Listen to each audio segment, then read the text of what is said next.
मैं समझता हूँ काम चलने वाला नहीं है। कोई मॉनिटरिंग नहीं है, कोई चिकित्सा विभाग के अधिकारी कहीं नजर नहीं आते।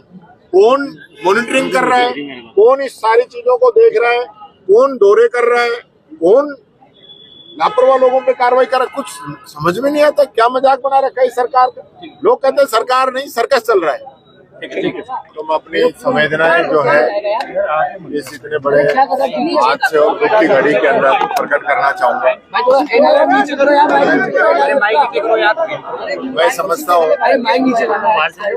कि जिस प्रकार से नेग्लिजेंसी मेडिकल डिपार्टमेंट में चल रही है, ये सरकार जिस प्रकार से काम कर रही है, ये बड़ा दुख का विषय है कि सिस्टम की कमी की वजह से ये हादसे नहीं, ये हत्याएं हैं।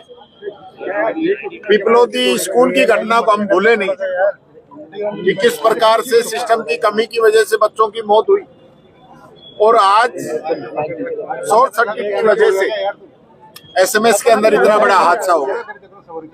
संख्याएं अभी बढ़ भी सकती है, लेकिन सरकार की क्या मॉनिटरिंग है, क्या ऑडिट है, समय समय पर जांच होती है, समय समय पर रिपोर्ट्स आती हैं, तो वो सब कहाँ गई? किस प्रकार का काम ये लोग कर रहे हैं? सरकार का काम यही तो है ना कि वो पूरी मॉनिटरिंग करे, हर चीज का ध्यान रखे। हम सरकार के भरोसे सब कुछ छोड़ रखा है, और सरकार जो है वो मैं समझता हूँ राम भरोसे चल रही है। उड़न खटोला सरकार हुई पड़ी। अभी मैं देख रहा था कि मुख्यमंत्री जी ने दिल्ली का दौरा कैंसिल करके एसएमएस के अंदर आए, अच्छी बात है, लेकिन आज भी दिल्ली का दौरा कैंसिल किया। ये दिल्ली के दौरे कितने चलेंगे? दिल्ली के दौरे की बजाय अगर एसएमएस के दौरे हो, स्कूलों के दौरे हो, जो सरकारी योजनाएं चल रही उनकी मॉनिटरिंग हो, तो मैं समझता हूँ ये राजस्थान अच्छे से चल पाएगा। अगर ये लोग काम नहीं कर पा रहे हैं तो इन लोगों को इस्तीफा दे देना चाहिए। तो मैं चाहूंगा चिकित्सा मंत्री जी को तो तुरंत प्रभाव से अपना इस्तीफा दे देना चाहिए कि वो डिपार्टमेंट को संभाल नहीं पा रहे हैं। लगातार जो है पिछले एक सप्ताह से आप लोग देख रहे हो कफ सिरप से मौतें हो रही है, बच्चे मर रहे हैं, डिपार्टमेंट मना कर रहा है कफ सिरप से मौत नहीं हो रही।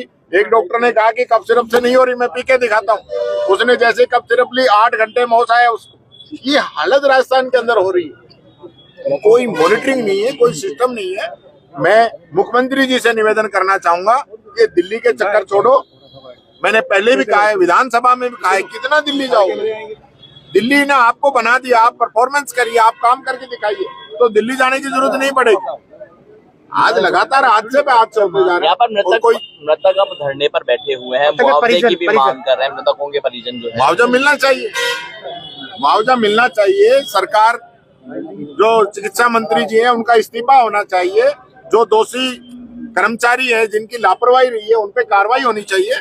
जिन कर्मचारियों ने इसकी ऑडिट भी की होगी, मेंटेनेंस भी होती है, सारे जो इसके मानक हैं वो भी चेक करते होंगे। इसका मतलब ये थोड़ी है कि शॉर्ट सर्किट 1 मिनट में हो गया होगा।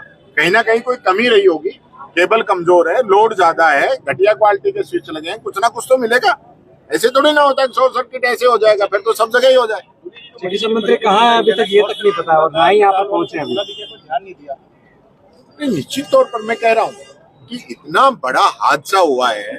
आप देखिए, मैं अभी याद कर रहा था उस हादसे को, जो टैंकर पलटा था जिसके अंदर सैकड़ों के आसपास लोगों की मौत हो गई थी। वो भी तो हम लोगों के द्वारा ही जो कटबंद नहीं किए थे, उसके बाद भी तो कटबंद किए।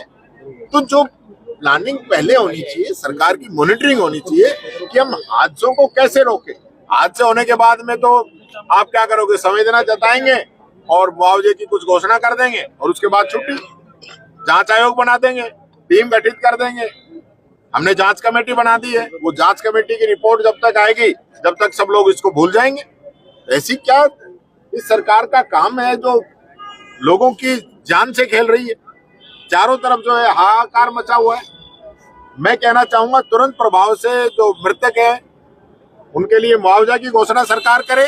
चिकित्सा मंत्री जी इस्तीफा दें, नहीं तो मुख्यमंत्री जी उनका इस्तीफा लें, और जो दोषी अधिकारी कर्मचारी हैं जिनका इसके अंदर नेग्लिजेंसी रही है, उन पे सख्त कार्रवाई हो। जब तक सरकार सख्त कार्रवाई नहीं करेगी तब तक